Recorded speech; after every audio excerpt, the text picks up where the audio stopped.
I'm sitting in my living room in Olongapo right now, staring at the house my Filipina partner and I built together. 4 years in, peaceful, genuine, everything I hoped for. But 6 years ago, I was standing in a different house in Olongapo, one I'd purchased for a 23-year-old dancer who turned out to be collecting money from another man, an entirely different foreigner, while telling each of us we were the one. Same dream, same country. Completely opposite results. The first woman extracted 3.2 million pesos from me, roughly $58,000, and left me questioning whether any relationship here could ever be real. The second one showed me that real partnerships do exist, but only when you stop trying to play savior and start acting like an equal.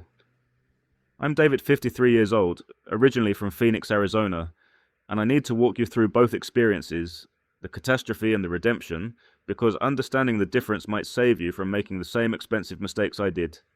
The gap between disaster and success, it's thinner than you think, and it all comes down to recognizing one critical thing in the first 90 days.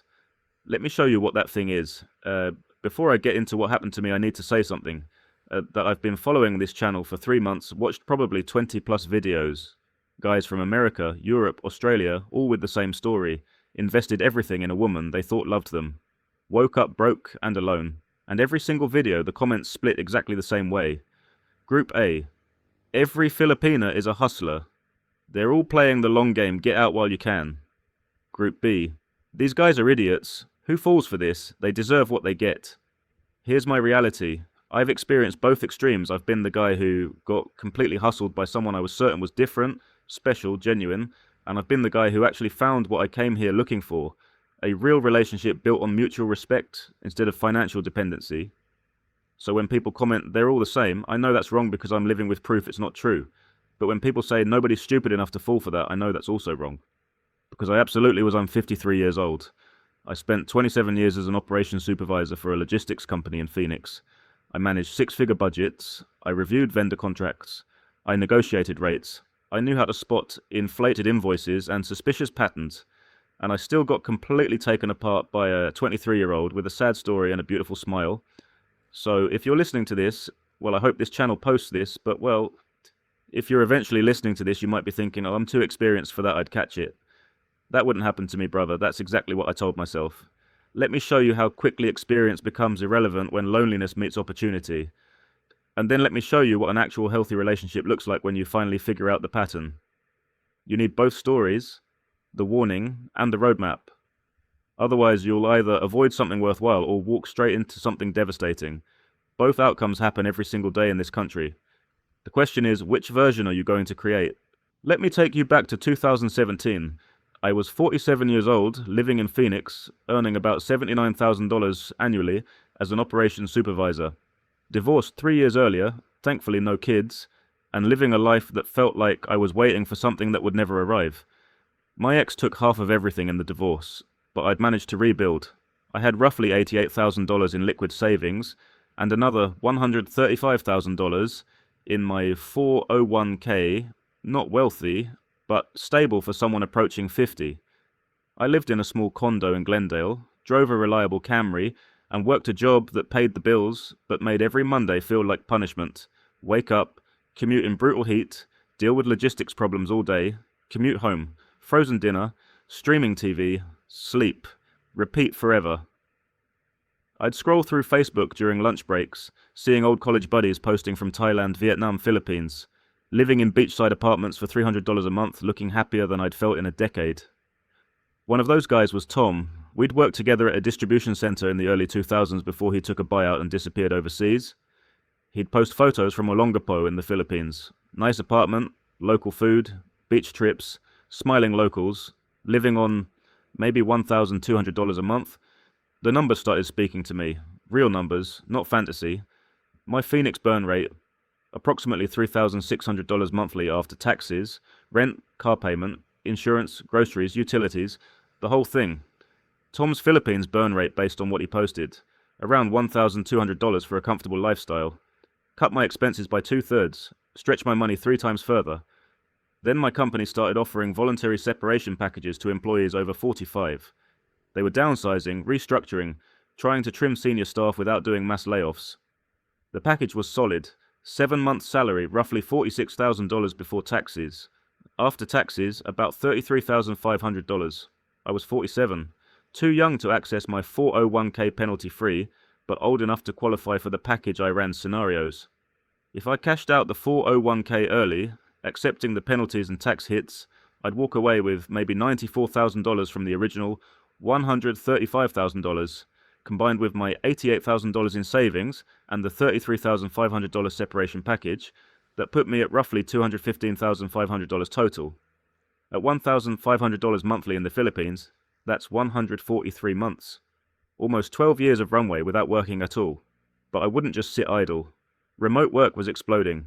I could pick up logistics consulting, maybe $700 to $900 monthly, that would extend my runway to 15, maybe 20 years.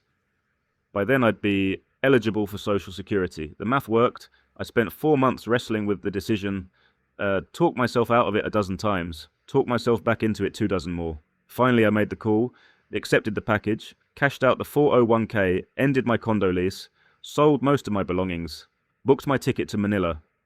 4 months later I touched down at Ninoy Aquino International with 2 duffel bags and $215,500 sitting in my Bank of America account, ready to rebuild my entire life. Tom met me at arrivals, drove me north to Olongapo, where he'd been living for 4 years. "You'll adjust faster here than Manila," he said. "Smaller city, easier pace, better expat network." I rented a small townhouse in a quiet subdivision, 20,000 pesos monthly, roughly $360, 2 bedrooms, furnished, air conditioning, solid Wi-Fi. Exactly what Tom had described. My first month was pure culture shock.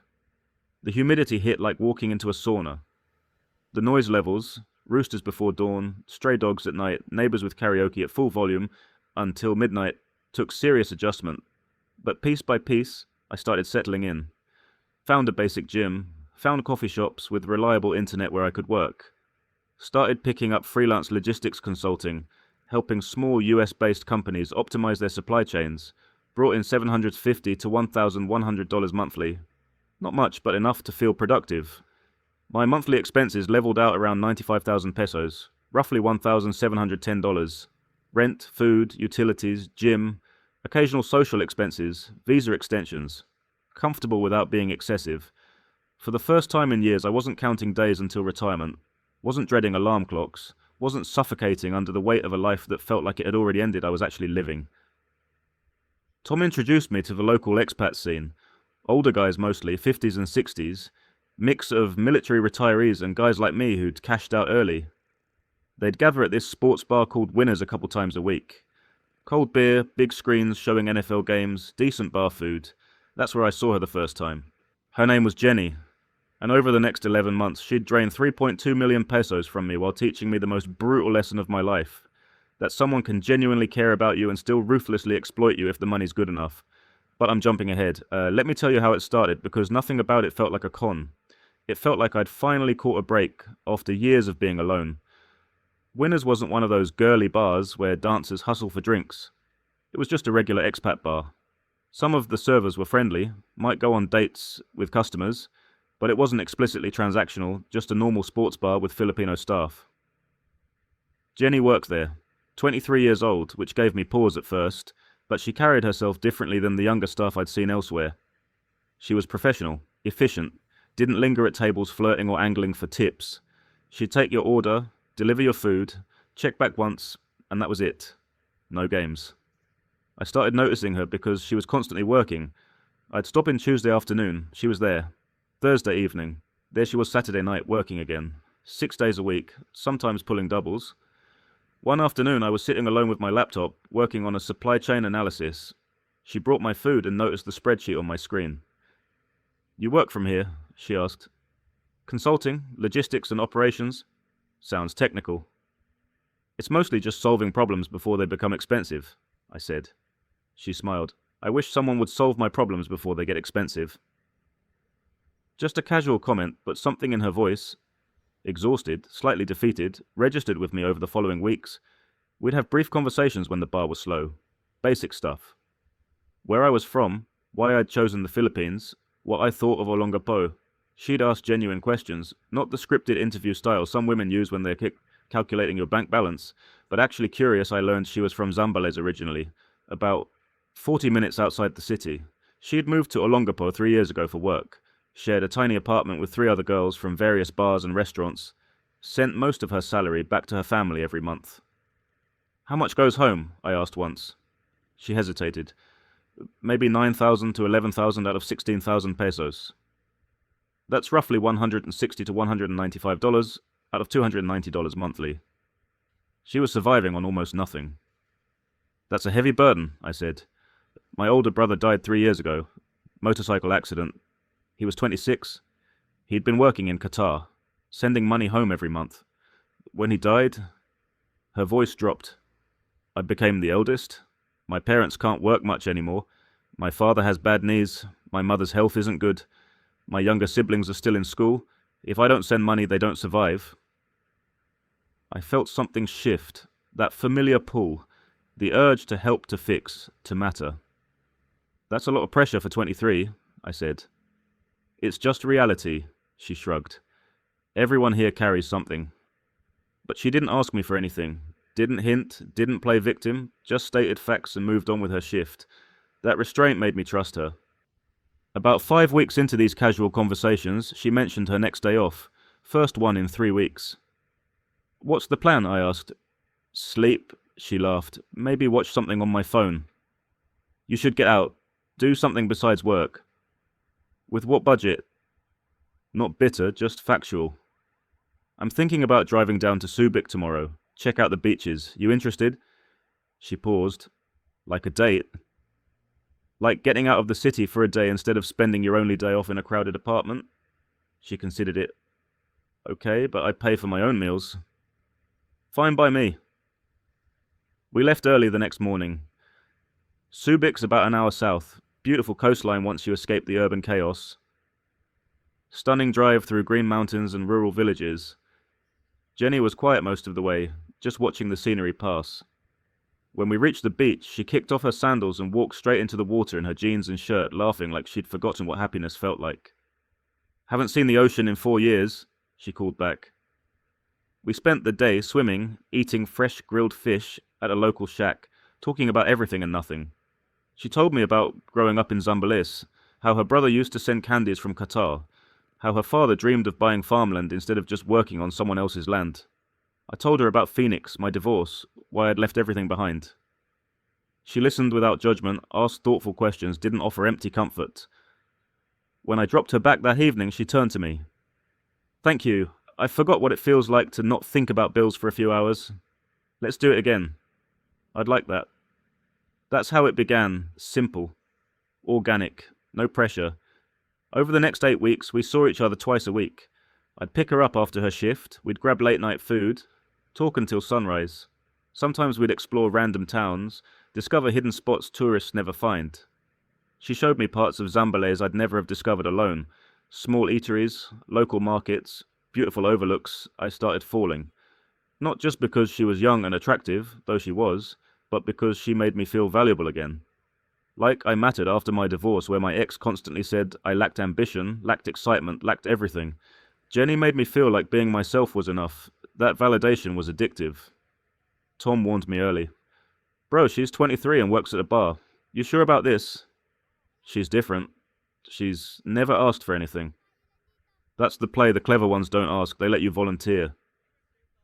I should have listened harder. What I didn't understand yet was that Jenny was running a strategy that didn't require asking. She just needed me to fall in love with the feeling of being essential to someone's survival.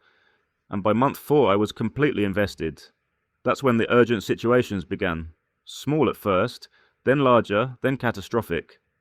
And by the time I understood the full picture, I'd already handed her the deed to a house, the AGE. By month 4, Jenny and I were practically inseparable. She'd come to my place after closing shifts. We'd make breakfast together before she headed home to change simple routine stuff that made the townhouse feel less like a rental and more like a home.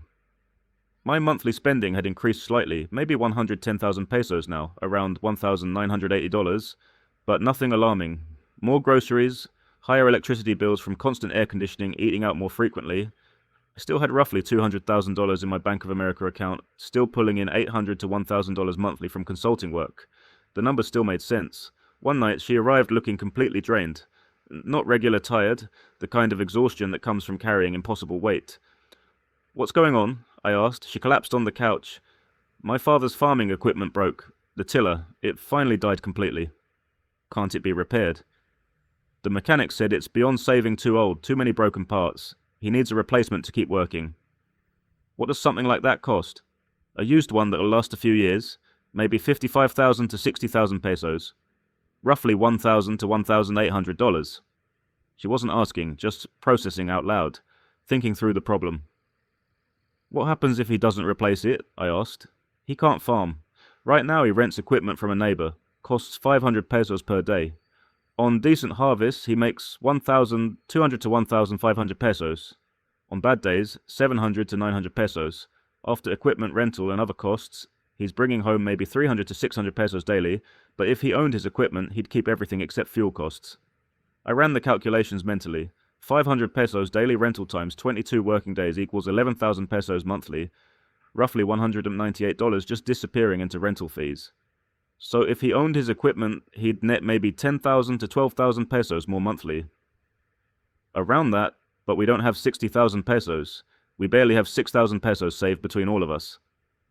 We sat quietly. I was calculating. 60,000 pesos was roughly $1,080. I could cover that easily. It would stabilize her entire family. Her father could actually profit from his labor instead of enriching some equipment owner. The investment made logical sense. It was practical. It would create lasting improvement. "I could help with that," I said. She looked surprised. "David, no, that's too much. It's not charity, it's an investment. Your father keeps his earnings. You don't need to send as much home. Your family stabilizes. Everyone benefits. I can't just take 60,000 pesos from you. You're not taking it, I'm offering. Let me do this." Her eyes filled. "Why would you do something like this?" "Because I care about you, and I have the means to help." She hugged me, crying, "I'll repay you. I promise. Once my father starts earning more, I'll repay every peso. Don't worry about repayment. Just let me help." The next morning, I transferred 60,000 pesos to her account. She and her father spent the weekend finding used equipment. Bought a decent tiller for 58,000 pesos. Her father started working independently immediately. I felt incredible, genuinely powerful, like I'd solved a real problem, made a tangible impact. That feeling, being essential, being the solution, being someone's lifeline, it was intoxicating, Tom noticed. "You just gave her 60,000 pesos? Helped her father get farming equipment. Now he actually profits from his work. Man, you're establishing a pattern once you start." This was a one-time thing, a practical investment in stability. He shook his head. Didn't argue further. 3 weeks later, Jenny came over, visibly stressed. "My sister needs 18,000 pesos for school enrollment. The deadline is Friday and my parents can't cover it." "What happens if she misses it?" "She loses her scholarship slot, waits another year. Maybe loses it permanently." 18,000 pesos, roughly $320. I transferred it the next day. "David, education matters, don't worry about it." Another transfer. Another grateful embrace, another hit of that essential feeling. Month 6, her younger brother needed eyeglasses, 9,500 pesos. Month 7, their water pump failed emergency replacement before the dry season, 26,000 pesos. Month 8, her mother needed medication for hypertension, 14,000 pesos for a 3-month supply. None of it felt like manipulation. These were genuine problems with straightforward solutions, and I had the resources to help. The amounts seemed manageable. Nothing that would devastate my savings. I was still consulting. Still had over $185,000 in the bank. By month 10, I'd given her approximately 210,000 pesos total, roughly $3,780, spread across 10 months, that averaged 21,000 pesos monthly, only $378, completely manageable. But I was also covering most of our dates, buying small gifts, paying for groceries when she stayed over. My monthly burn had crept to 125,000 pesos, about $2,250, still sustainable. But the trajectory was obvious if I'd been paying attention. I wasn't. By month 11, I'd become the automatic solution to every crisis in Jenny's family. And I welcomed it. Welcomed feeling needed. Welcomed being the person who could fix things with a simple transfer. Welcomed the gratitude, the affection, the way she looked at me like I was rescuing her entire family. That's when she started mentioning the house, and that's when I made the decision that would cost me everything I'd spent decades building. It came up casually during pillow talk one night. "If you could have anything 5 years from now, what would it be?" I asked. She thought for a moment. "Honestly, I want my family to own their home, not renting anymore, something permanent. So my parents don't worry when they're too old to work." "They're renting currently. 7,000 pesos monthly small place, 2 bedrooms.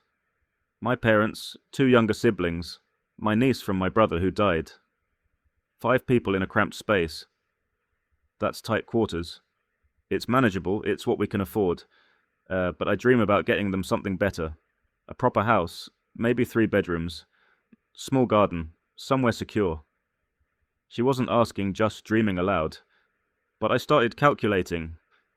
A modest house outside Olongapo, maybe in Zambales, where property was cheaper, would cost roughly 2.5 to 3 million pesos. That's $50,400 to $57,600. I had approximately $183,000 remaining. $55,000 was significant, but not catastrophic. I'd still have $128,000 plus consulting income. And I'd done my homework on Philippine property law before relocating. I understood foreigners couldn't own land. Any property purchase would require a Filipino name on the title. Most expats put it in their wife's name. But Jenny and I weren't married. Tom's warnings echoed. Never purchase property for someone you're not married to. Never put anything in someone else's name without legal binding. But I'd been here almost a year. Jenny had never directly asked for anything. I'd volunteered everything she worked 6 days weekly, sent most of her income home. She wasn't some dancer playing games. She was genuinely struggling, genuinely trying to keep her family alive.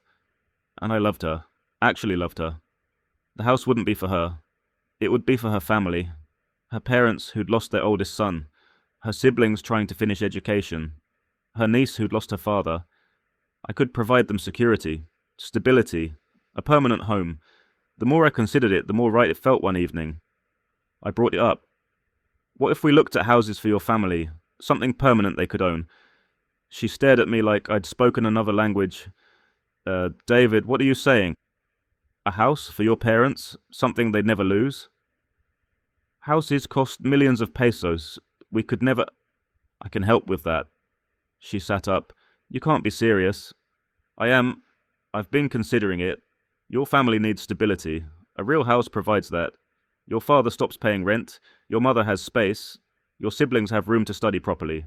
David, that's 3 million pesos. That's over $50,000. That's insane. It's an investment in your family's future and honestly in ours. If we're building something long term, stabilizing your family stabilizes us. We're not even married. Not yet, but potentially eventually, and regardless, I want to do this. I can afford it. It would transform your entire family's situation." "Why? Why would you do something this enormous for people you barely know?" Good question. One I should have examined more carefully, but my answer felt right in the moment. Because I love you, and because I can, and because it's the right thing to do. She kissed me, held me. "You're the greatest thing that ever happened to my family. Not to me. To my family, I missed that distinction." We started house hunting the following week. Her father came along. Tatay Danilo, maybe 60 plus years old, weathered and thin, from decades of farm labor under the sun. He gripped my hand firmly when we met, looked directly at me, said, "Thank you for caring for my daughter." We looked at about 10 properties over 3 weekends. Some were overpriced, some in questionable neighborhoods, some just felt wrong. Then we found one in Castillejos, roughly 35 minutes from Olongapo, 3 bedrooms, modest yard with banana trees, quiet area with other families. Safe, solid, simple but well built. Price, 3,200,000 pesos, approximately $57,600.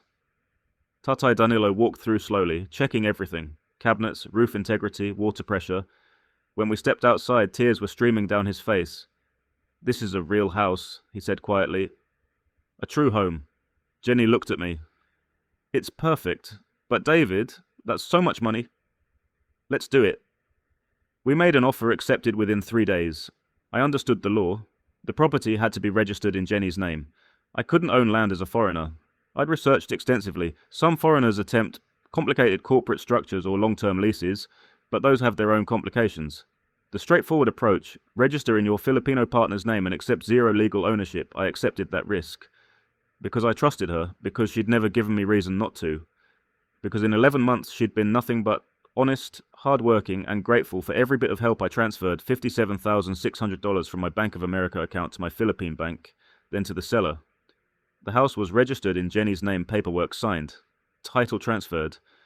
About 2 months later, her family moved in. I attended moving day, watched her parents walk through their house, for the first time as owners. Watched her siblings race around choosing rooms. Watched Tatay Danilo stand in the yard, staring at the banana trees, wiping his eyes. "Thank you," he said, voice breaking. "Thank you for giving my family a home." I felt omnipotent, like I'd accomplished something genuinely good, something that would matter for generations. Nane Rosita cooked an enormous meal that evening, invited neighbors, introduced me as our daughter's boyfriend who gave us this house. People shook my hand, thanked me, treated me like family. I felt accepted, valued, important. That feeling seemed worth every peso. Driving back to Olongapo that night, Jenny held my hand. "I don't know how I'll ever repay this." "You don't need to. I wanted to do it. My family will never forget you." Neither would I, but not in the way I imagined. I'd just spent $57,600 purchasing a house for a 23-year-old bar worker's family, a house legally in her name that I could never claim ownership of. And I felt incredible about it for exactly 7 weeks. Then I discovered Marcus.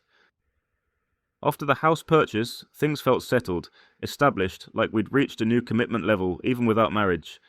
I'd given her family the ultimate gift, provided a foundation. Demonstrated I was serious about her, about us, about the future.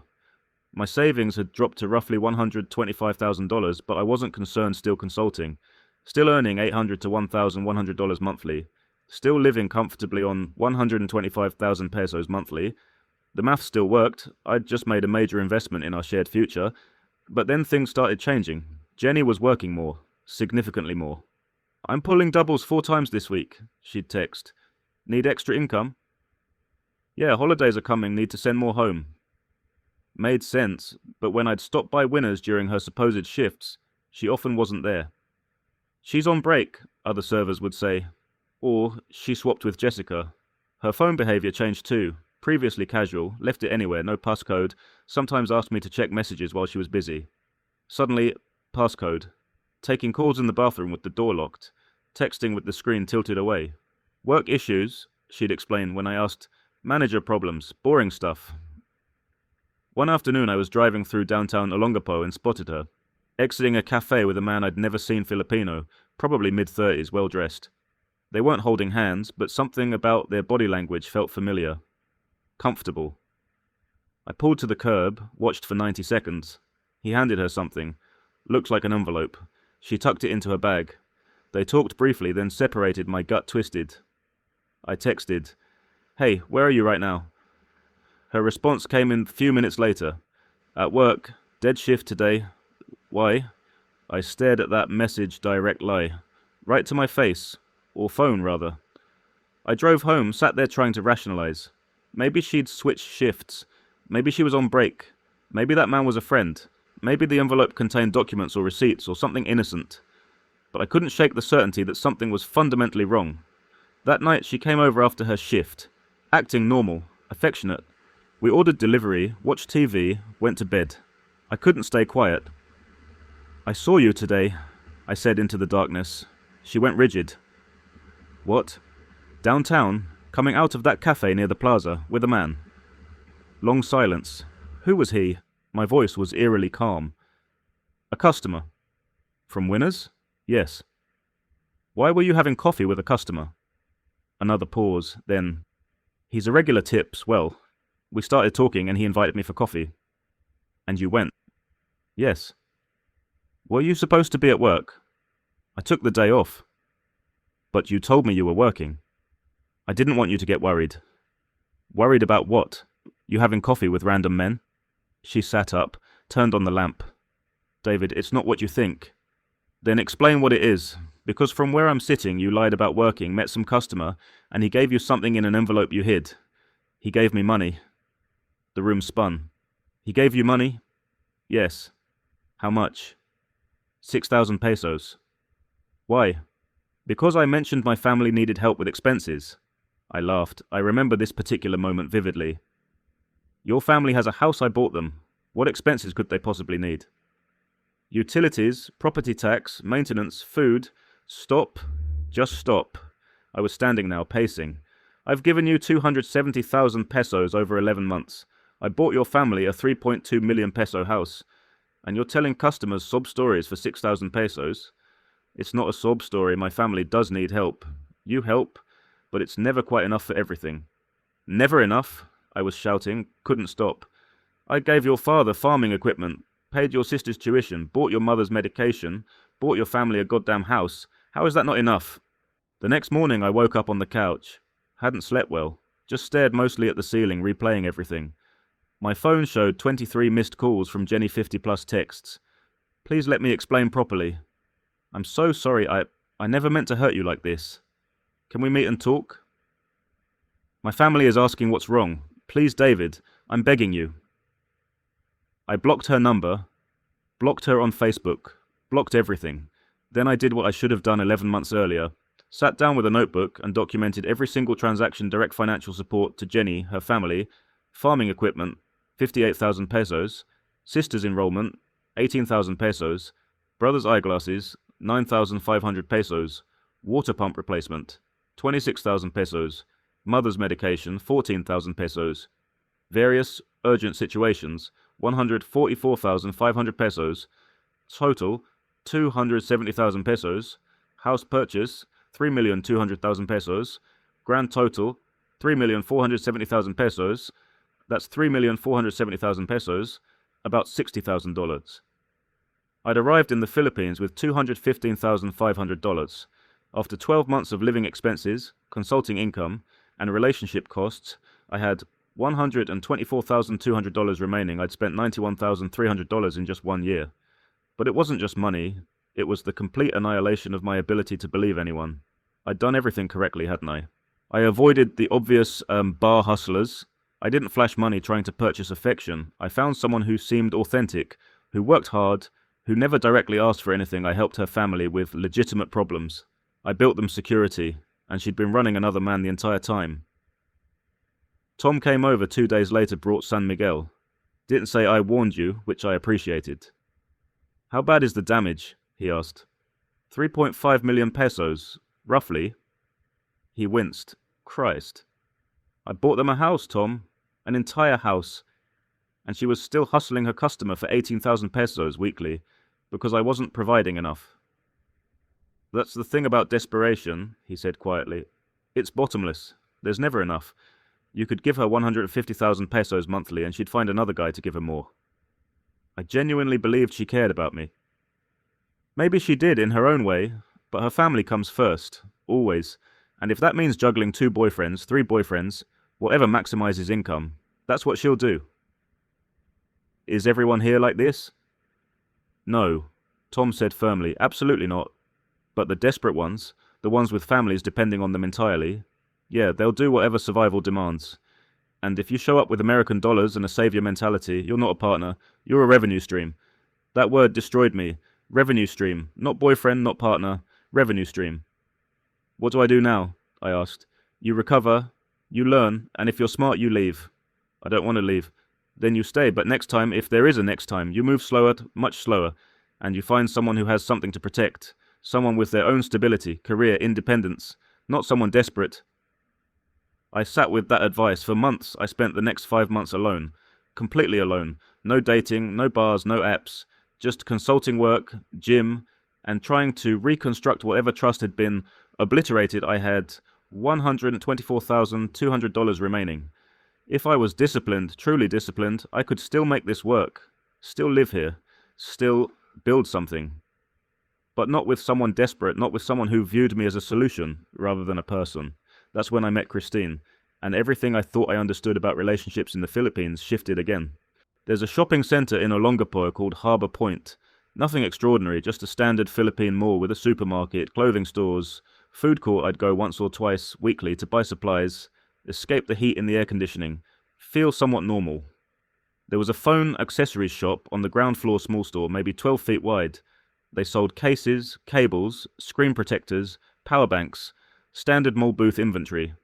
That's where Christine worked. I'd noticed her before because she was consistently pleasant, Not the forced retail smile many workers display, but genuinely warm.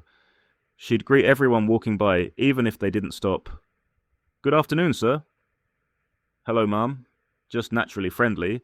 I needed a replacement charging cable. My previous one had finally given up, so I stopped at her booth. "Good afternoon, sir. What can I help you find today?" "USB-C cable for Android. The longer one, 2 meters if available."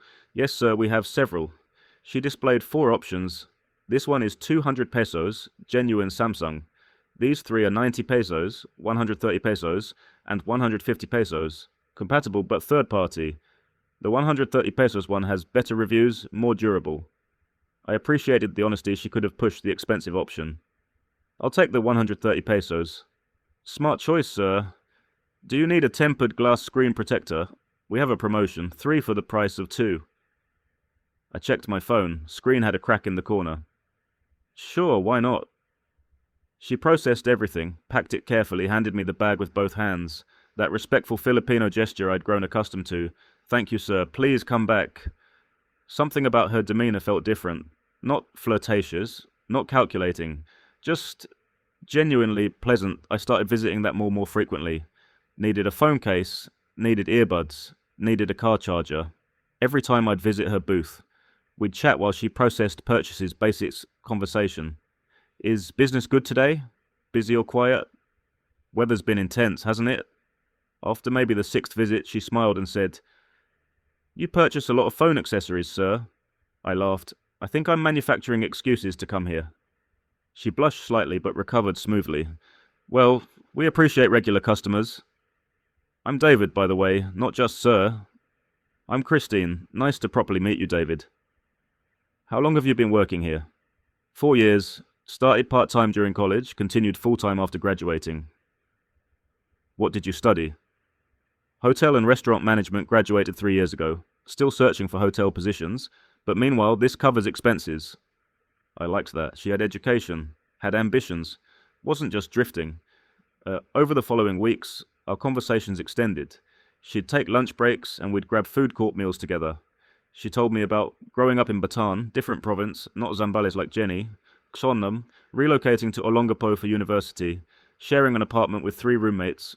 She was 34 years old, never married, no children, worked 5 days weekly at the booth, earned about 20,000 pesos monthly, roughly $360. "That's modest," I said once. She shrugged. "It's adequate. I split rent 3 ways, 4,500 pesos monthly. Food is cheap when you cook at home.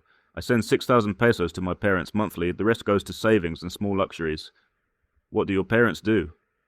"My father drives a jeepney. My mother sells vegetables at the market. They're stable. Not wealthy, but not struggling." That detail registered. Not struggling. Not desperate. "Do you have siblings?" 3 younger siblings.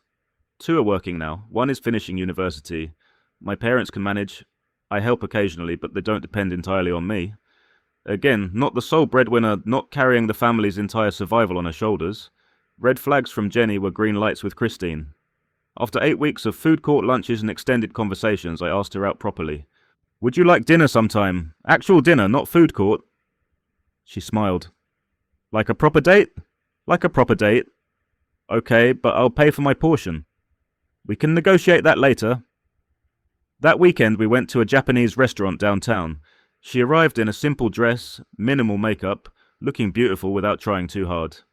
We talked for 4 hours about her aspirations, eventually wanted to work in hotel management, my consulting work, why I'd left America, what we both appreciated about the Philippines. I mentioned my divorce. She mentioned a previous boyfriend who'd left her for someone younger. "Took me 18 months to trust again," she said. "I understand that completely."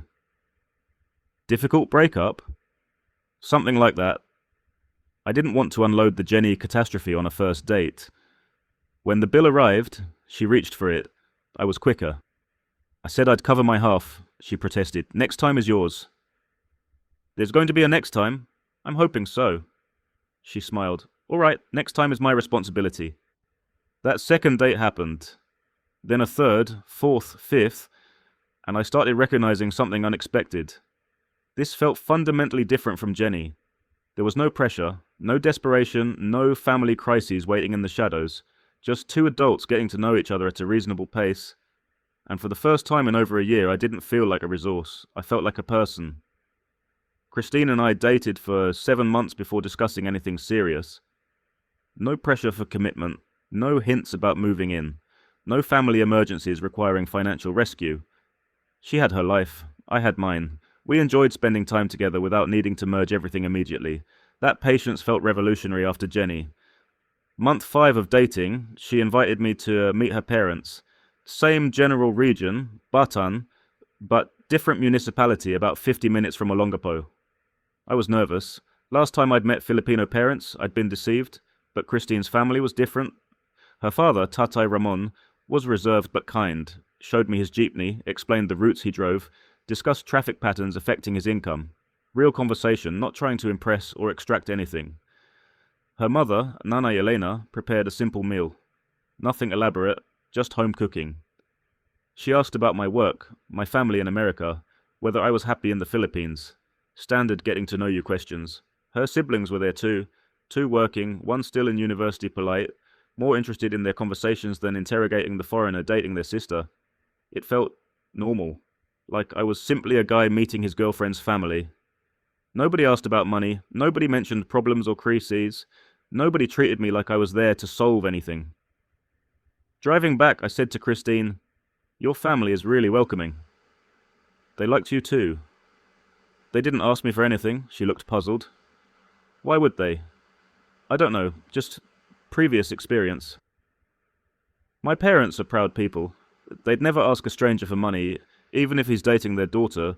That would be shameful to them. That word, shameful. Jenny's family had no shame. They'd accepted everything I offered and wanted more. Christine's family had pride, self-sufficiency, dignity. That's when I understood this was different. Month 9, Christine's lease was ending. Her roommates were relocating, one getting married, another moving provinces for work.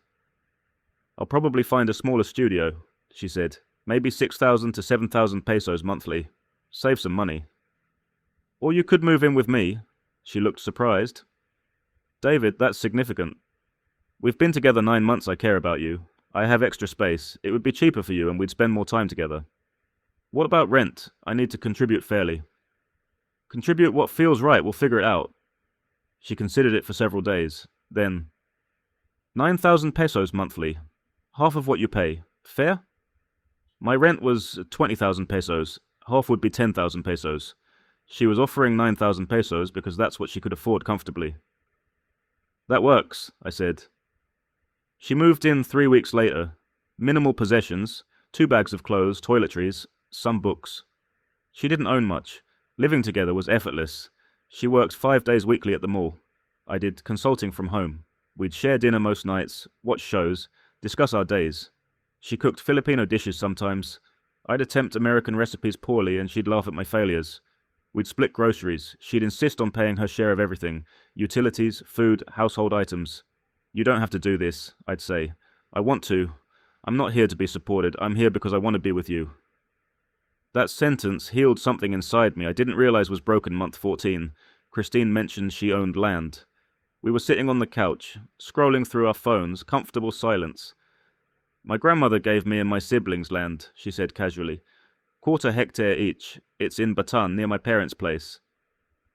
"That's generous. It's tradition. Filipino families try to give their children land when possible. Something to build on. Security. What are your plans for it?" "I've been saving to build a small house. 2 bedrooms. Nothing elaborate, just somewhere permanent." "How much have you saved?" 220,000 pesos so far. I save 6,000 pesos monthly. At this rate, I'll have enough in maybe 18 more months. 220,000 pesos? About $3,960. She'd been saving $72 monthly for years. "How much does building a small house cost?" "Maybe 900,000 to 1 million. 100,000 pesos total if I'm careful. Local contractors, reasonable materials. 1.3 million pesos if I want better finishes." I sat with that information. She had land. She was saving systematically. She had a plan that didn't require me whatsoever. "What if I contributed?" I said carefully. She looked at me. "Contributed how?" "To the house, we could build it together." "David, that's substantial money." I know, but if we're thinking long term, and I am, having a house makes sense. Your land, our house. You can't legally own it. I know, but I'm comfortable with that. If we build it together, it's ours, even if legally it's only yours. She was quiet for an extended period.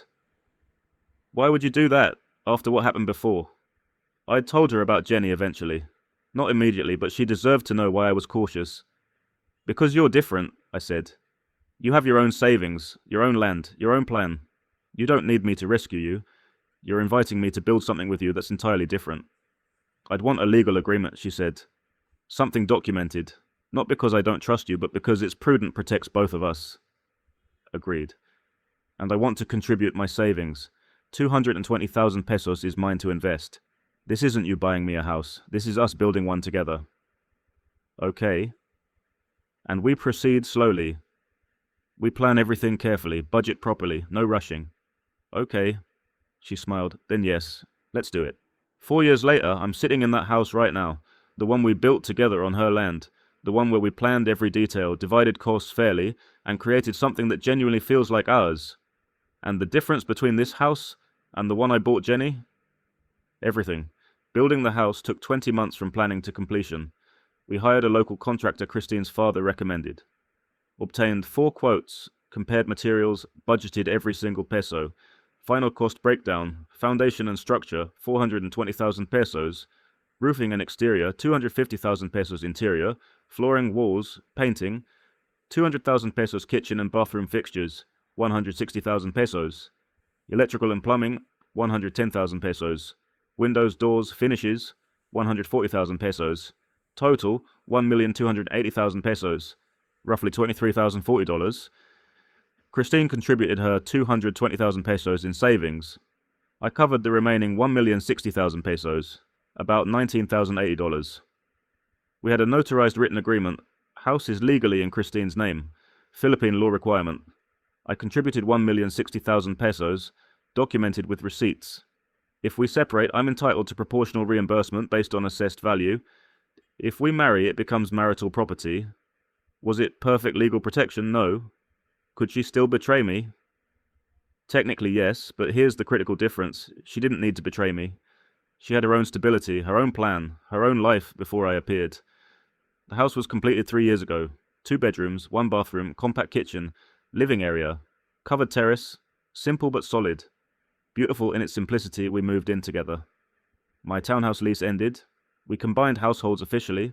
My monthly expenses dropped to about 90,000 pesos, roughly $1,620 lower than when I was renting alone because we split utilities, groceries, everything. Christine still works at the mall.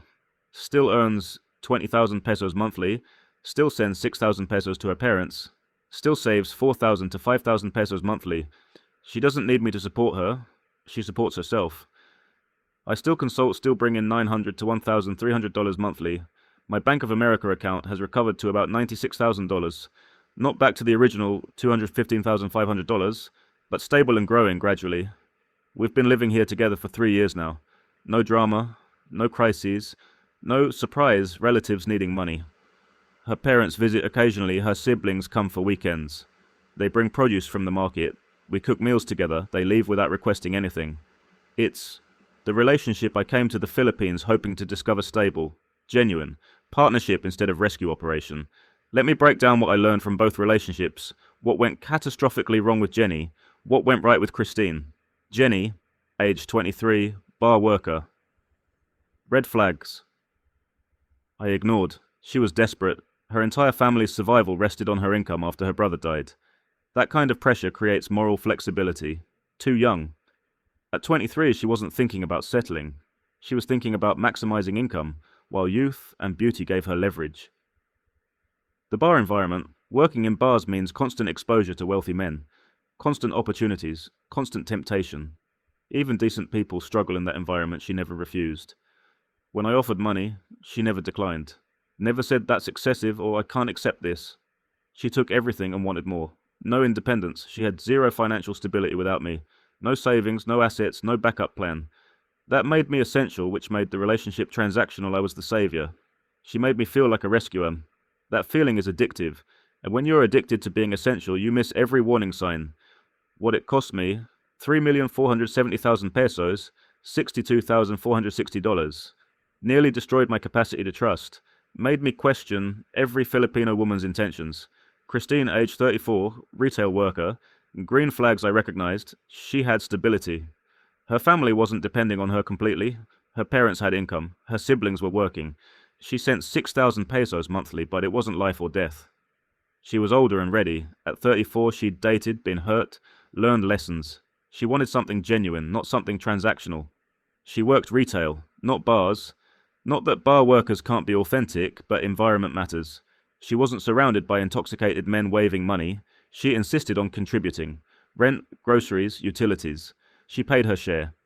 She never wanted to feel like she was being kept. She had her own assets, land from her grandmother. Savings. A plan. She didn't need me to rescue her. She was already building her future.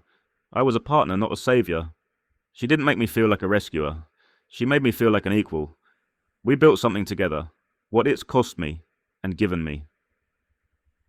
1,060,000 pesos, $19,080 toward our house. A stable, drama-free relationship. A home I actually live in, peace of mind worth more than money.